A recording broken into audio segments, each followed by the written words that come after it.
Today we're diving into some of the biggest issues facing the UK housing market at this time, from the government's plan to build 1.5 million new homes to the imminent renters reform bill and leasehold reform. There is an awful lot coming down the track, and it's up to all of us to try and get to grips with it. It's complicated stuff, but it's important stuff. We'll also be tackling energy efficiency and how green policies can impact home buyers as well as tenants, and indeed whether government incentives are actually enough to make a difference and pull it all off. We discuss the planning system and what those changes really mean for homeowners. So there's a lot to get to grips with. Timothy, good to see you again. Head of Policy and Campaigns. I always think that's a great title. Thank you. I'm going to come out with a big question to start with that kind of preys on my mind, and I'm sure I'm not the only one. Is the government's target of building 1.5 million new homes realistic? Is that ever going to be achieved? Well, it's certainly ambitious. The UK government ministers, Secretary of State is adamant that they will do it by the end of the Parliament. And I think there are challenges with that target, but ultimately targets focus minds. Yes. And there is house building happening, across the country. I've read quite a bit recently about the new building safety rules, and particularly related to high-rise in urban metropolitan areas. Are the new rules restricting the ability of developers to build? Because we need some serious housing. We need some serious numbers. Blocks of flats deliver a lot of that. Yeah, I think flats ultimately can deliver, as you say, the numbers are at scale. I think certainly from the changes in the building safety legislation, there are more requirements in the high-rise buildings to register with the health and safety executive, the building safety regulator. There's more requirements on the building, the safety requirements, the fire risk assessments in those buildings. So there's additional management requirements, and there's additional requirements on engaging with residents. So I don't know whether it's slowing up the process, but it's certainly a factor that developers in that space need to consider. We'll get on to planning in a minute, because that's the kind of obvious topic. But the other one that troubles me is a lack of skills. Is that restricting the amount of building that's going on? Do we have enough skilled labourers? It's certainly an issue that we have heard from developers and agents who are, doing land and new homes in that space. I think the average age of a bricklayer in the country is, 50 plus. So yes, I think skills undoubtedly is a factor. There's a lot of factors at play, and that's perhaps why we haven't built enough houses historically. But let's go on to the sort of main issues on that topic, which are planning permission, and how are we going to build the right homes in the right place at the right price? Yeah, so I think there are some factors at play that aren't helping house building. We've touched on it. There is a skills shortage. The planning system. Let's not forget, for lots of developers, the costs of materials has gone up. And I think also from a government point of view, shining a spotlight on this area. Lots of the buildings done by, a handful of big developers. So they're trying to get more small and medium enterprise builders into the marketplace in order to boost delivery. But they have focused on an infrastructure first approach. So making sure the transport, the roads, the schools, we haven't built a reservoir in this country for 30 years. So it's all that sort of stuff that the government want to do first, which they believe will get the economy moving, and then the house building, comes with that. Interesting. I drive down a major road through Hampshire regularly, and there's been a huge amount of infrastructure gone in on new roads and roundabouts. There's not a house in sight, but so what you're saying is they're building the infrastructure first and then the development. I can see where the houses are going to go, but actually it's all the roads that have gone in first. Yeah, that's certainly been the focus of the Labour government since they've come in. And I think ultimately that's going to ease the pressure on existing residents. They're probably going to have more buy-in to these new developments. You've got more vibrant communities where people can come and go, get on the transport links. Okay. Well, we need communities involved and supporting these developments. But is opposition NIMBYs, is that delaying the whole thing? Is that obstructing? I think in some cases across the country, yes. But I think from our experience, it's about communities having that, existing communities having that buy-in. If they can access, GPs, schools, the roads aren't, heavy with traffic, then they're more, and they can see that new infrastructure is going to support that. They're probably more likely to buy into, new housing developments across the country. It's ever so difficult, isn't it, though, getting the existing communities to buy in?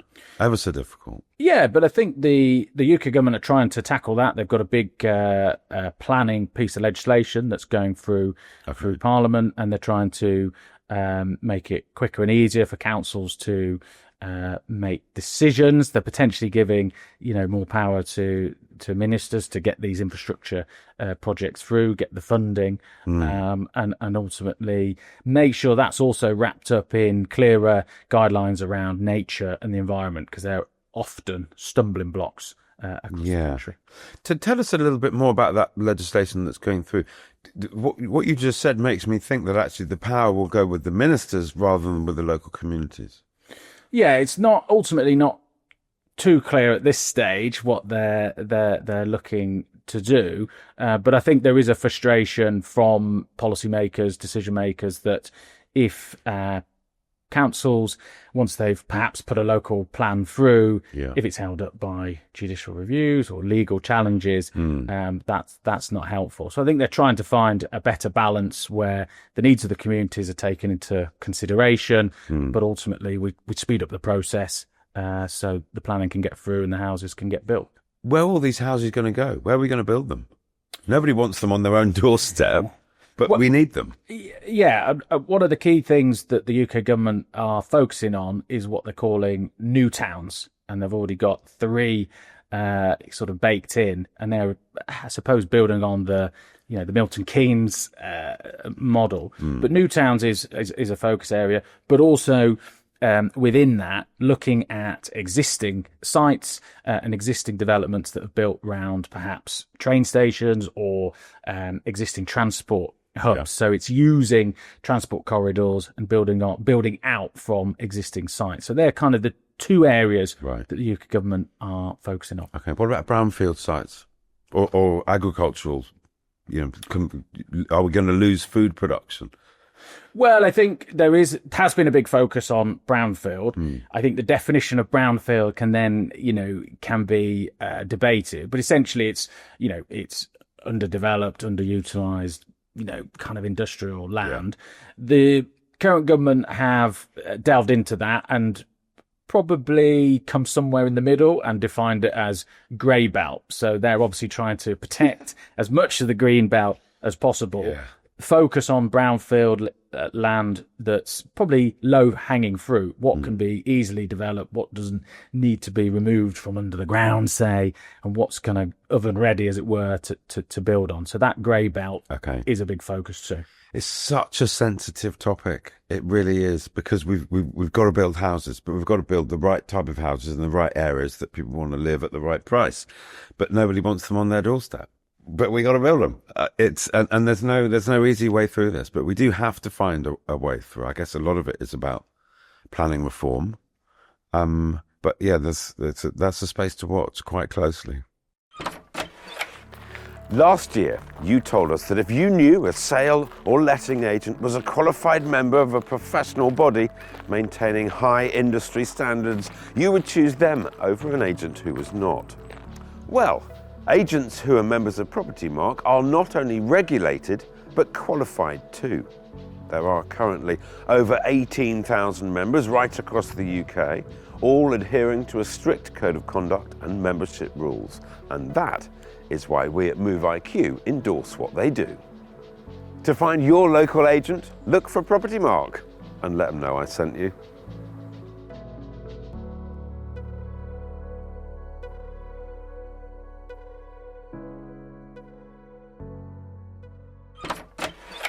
Can we talk about the Renters Reform Bill? Big news at the moment. Things are going through, but we know a little bit about Section 21 and what's going to happen there, but can you just sort of spell out the major changes? Yeah, so the renters' rights legislation is probably, the biggest shake-up in 30 years for the private rented sector in England. I would probably categorise the changes into sort of three areas. First change is around the tenancy reforms. Second change is around rent. And the third area is around sort of standards and maybe rights of tenants in properties. Right. So in terms of the tenancy changes, ultimately at the moment, most tenants are on an assured short-hold tenancy with a fixed term, essentially a fixed term contract.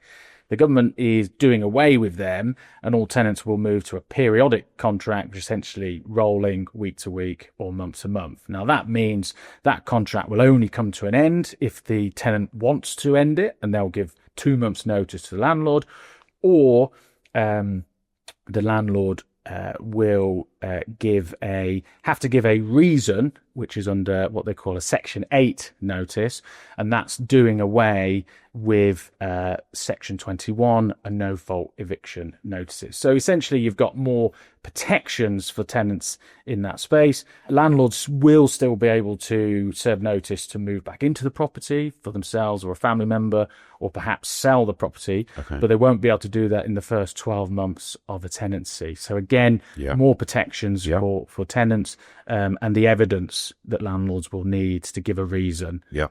Breach of contract will have to be clearer. And how is all of that going down with landlords, or indeed prospective landlords? Well, I think any legislative change of this significance brings sort of challenges and opportunities. I think there are no doubt some landlords who perhaps have been in the rented sector for a long time are thinking, these changes are too much for me, too much for us. We're leaving.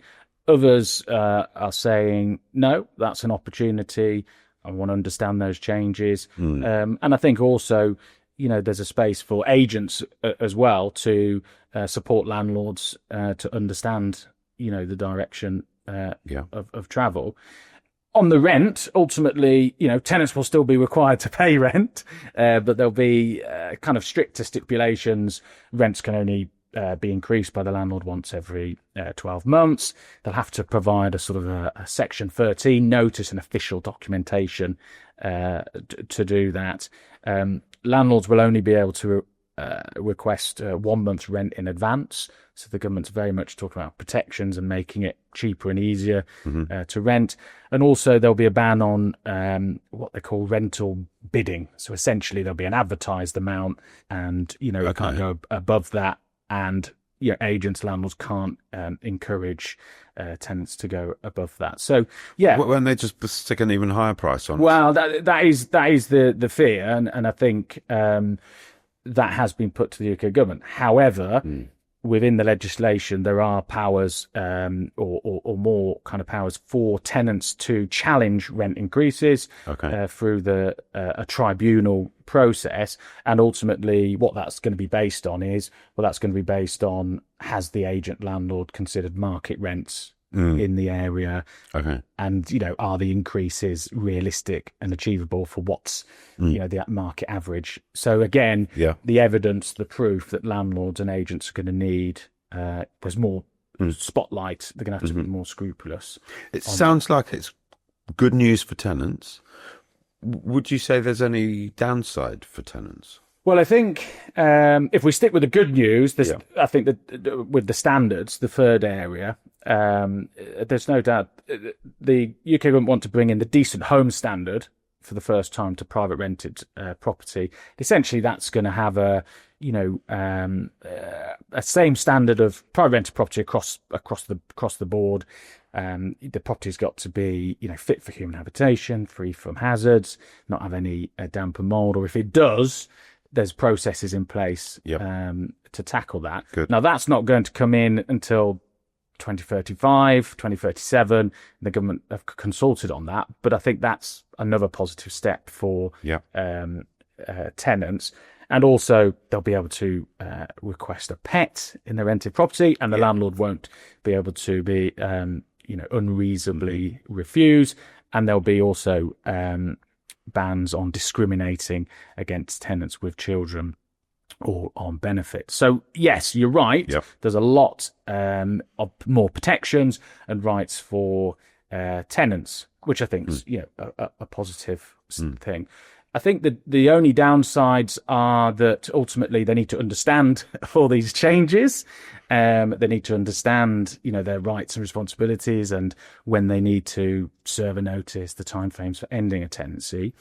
I think the changes do play out quite interestingly if you're on a joint tenancy, because if one tenant serves notice to leave, that brings the tenancy to an end for all tenants.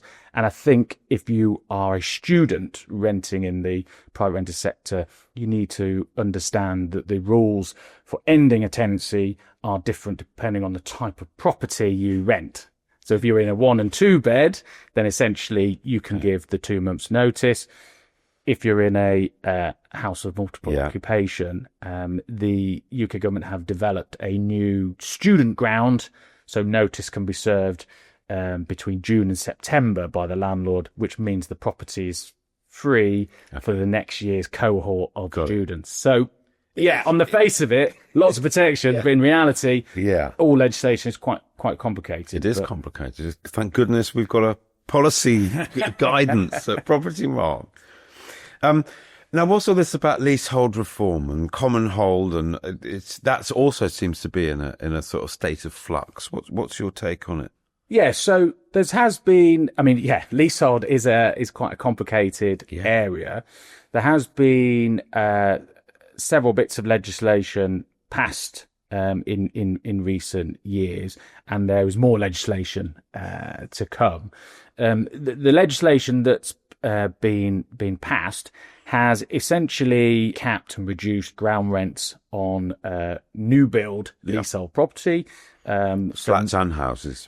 So not existing. So the legislation came in a couple of years ago and obviously drew a line in the sand. Now there is an ongoing debate as to whether the UK government can or should legislate to cap all ground rents for existing leaseholders, and that decision still hasn't been. Quite a complicated one.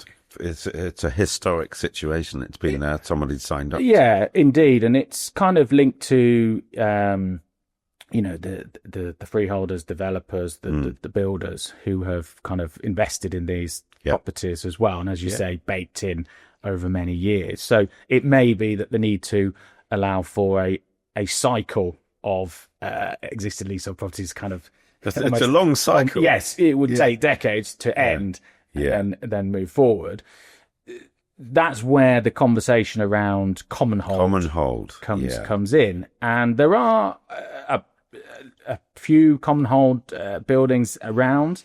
Am I right thinking it happens in other parts of the world? It's quite common. Excuse the pun, in Australia. Yes, they've got a lot of this, and essentially it's trying to remove that freehold leasehold status, and ultimately every kind of unit holder in the flat has a stake in the ownership of the building. It is a complicated one. Personally, I'm a fan of the current situation.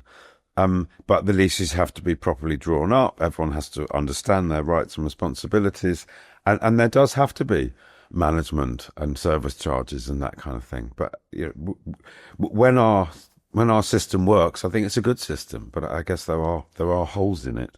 Well, I think, so some of the legislation that has been passed is to try and tie up the existing system and make it more transparent and easier if you want to extend the lease. So traditionally, a couple of years ago, if you wanted to extend your lease, the limit was sort of 99 years. The legislation has extended that. So if you want to extend your lease to 999 years, you can do that. And they've also removed the requirement that previously you needed to live in the property for 2 years before you could do that. So you can do it straight away now. Yeah, so they're obviously trying to make it easier for people to do that. You mentioned ground rents. Are there any reforms happening to service charges? Yes. So the through the legislation that's just recently passed, essentially, and the UK government again have recently consulted on that. Basically, in the service charge space, they're trying to make them more transparent, formulate the information that's given to leaseholders, and trying to get a calculation across the board that everyone can understand and is fair. It shouldn't be that difficult, should it? But we've not got there yet. Yeah, totally. Which I guess that's why they're doing the changes. So that's good news. Yeah, it is good news. It is good news. Energy efficiency in our properties, big topic at the moment, very relevant, going to become more relevant. I've actually about to start filming a new TV series and looking at energy efficiency in homes and different things that people can do and what that might look like and what it might cost and indeed what it might save. But it is essential now going forward, isn't it? Yeah. Are there policies coming down the track that are designed to drive change and improve efficiency? Yeah, so I think the importance of it, and certainly from a Propertymark perspective, we recognise this. And, I think the figures show 20% of emissions come from buildings across the UK. So I think there is a responsibility from the wider kind of building, housing sector to play their bit. Yeah, some might say that's a moral obligation. But ultimately, if you've got, warmer homes, they're more comfortable, they're cheaper to run, so that's great for tenants and homeowners. And I think from a landlord point of view, tenants are more likely to stay for longer, and we all know that a good tenant equals a happy landlord. In terms of the legislation, there are rules and regulations for commercial buildings. There's no rules and regulations yet for homeowners to meet certain requirements. Where the legislation sits at the moment is for the private rented sector. So currently, you need an energy performance certificate when all houses are built, sold and rented. And in the private rented sector, if you are letting out your property, the EPC, which is on a kind of grade of G to A, in terms of efficiency measurement of the property in the private rented sector for England and Wales, it's got to be at a minimum E. Got it. And basically the UK government, both the previous government and this government, have had ambitions to raise that minimum standard to C across the board, and they've recently consulted on that, and the plan is to come through in the next couple of years. Can you tell us a little bit about any government incentives or grants that help people make energy efficient upgrades? Yeah, there's probably three main ones that are out there at the moment. There's obviously the boiler upgrade scheme, so that's trying to tackle technology that's used to heat homes. That one's been around for quite a while, isn't it? Yes. Yeah. Insulation is the latest one, trying to give funding to provide to better insulate lease energy efficient homes across the country. And then there's been a long-standing energy company obligation, so an onus on the energy companies to provide funding.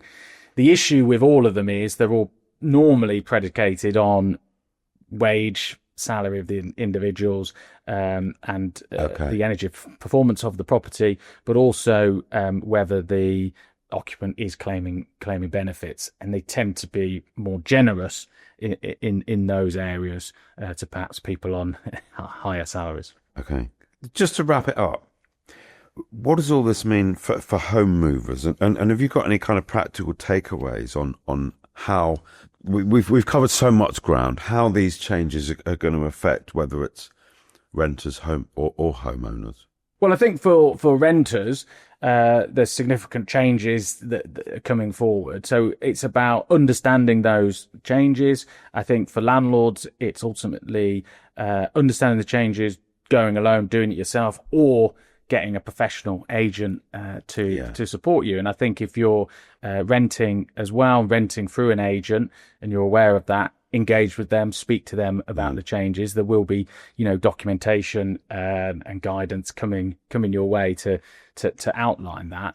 And I think for Propertymark published some of this information because it is complicated, and we have covered a lot of ground.